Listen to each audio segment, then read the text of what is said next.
জুলাই গণ অভ্যুত্থান দিবস 2026 উপলক্ষে আজকের যে আলোচনা অনুষ্ঠানে সভাপতি হিসেবে উপস্থিত রয়েছেন আমাদের ময়মনসিংহ বিভাগের সম্মানিত বিভাগীয় কমিশনার জনাব এস.এম. হুমায়ুন কবির সরকার।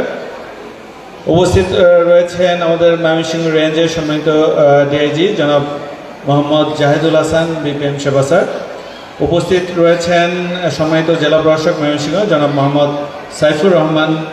মঞ্চ এবং মঞ্চের সামনে উপবিষ্ট সম্মানিত অতিথিবৃন্দ, জুলাই আন্দোলনে নিহত শহীদ পরিবারের সদস্যবৃন্দ, জুলাই যোদ্ধাগণ এবং প্রাণপ্রিয় ছাত্রছাত্রী ভাই বোনেরা, আসসালামু আলাইকুম। 24শে জুলাই আন্দোলনে যে সকল শহীদ বীর শহীদ আত্মাহুতি দিয়েছেন তাদের আত্মার মাগফিরাত কামনা করে আমি আমার এই বক্তব্য শুরু করছি। জুলাই আন্দোলন শিখিয়েছে আমাদের বৈষম্যহীন সমাজ কিভাবে নির্মাণ করতে হয়। বৈষম্যহীন সমাজ বিনির্মাণে তাদের যে ত্যাগ, তাদের যে আত্মাহুতি, সেটা আসলেই ভোলার নয়।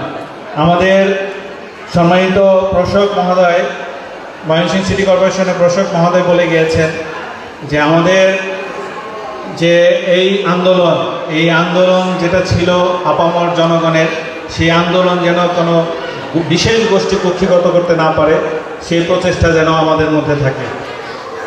আমরা যুব সমাজকে কাছে আহ্বান করব যে আমাদের দেশকে নির্মাণ করার জন্য, আমার দেশকে বিনির্মাণের জন্য আমাদের যার যে যতটুকু মেধা আছে, প্রজ্ঞা আছে, সেই প্রজ্ঞা নিয়ে আমাদেরকে কাজে লাগতে হবে। আমাদের দেশকে উন্নয়নের দিকে ধাবিত করার জন্য আমাদেরকে সকলের প্রচেষ্টা করতে হবে।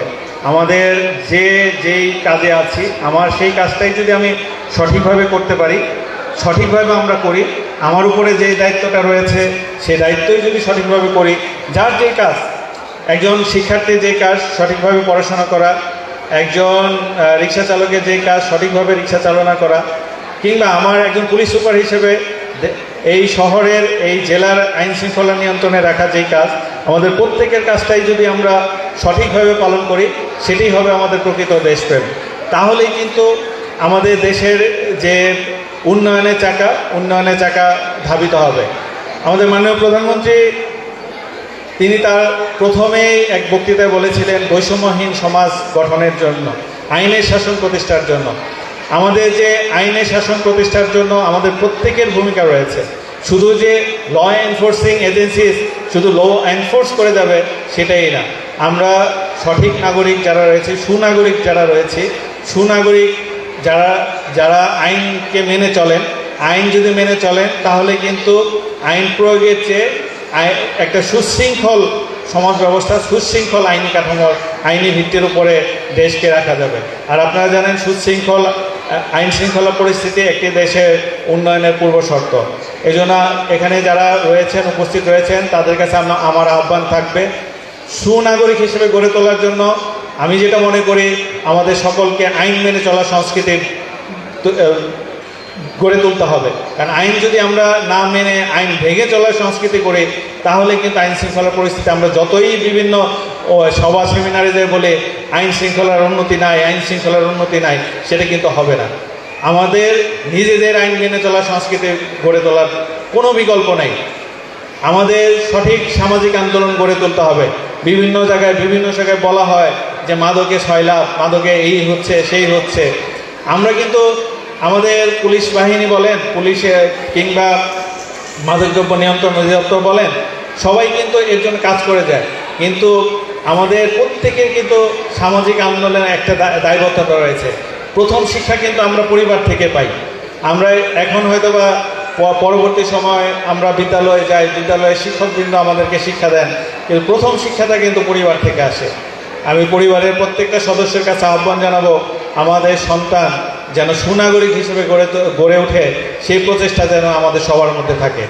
তাহলেই আমাদের এই দায়িত্বশীল, জনবান্ধব এবং পেশাদার পুলিশ বাহিনী যেমন আমরা গড়ে উঠব, তেমনি শুধুমাত্র পুলিশ না, আমাদের সমাজের প্রত্যেকটা স্তরে প্রত্যেকটা শ্রেণী পেশায় তেমন সুনাগরিক সুশৃঙ্খল এবং জনবান্ধব এই একটি সেক্টর গড়ে উঠবে। আমি খুব বেশি কথা বলবো না।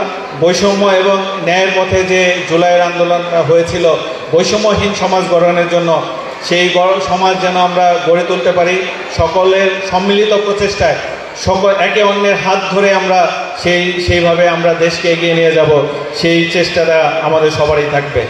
সবশেষে বলবো, জয় হোক মানবতার, জয় হোক ন্যায় ও আইনের শাসনের। ধন্যবাদ সবাইকে। আসসালামু আলাইকুম। অসংখ্য ধন্যবাদ জনাব মোহাম্মদ কামরুল।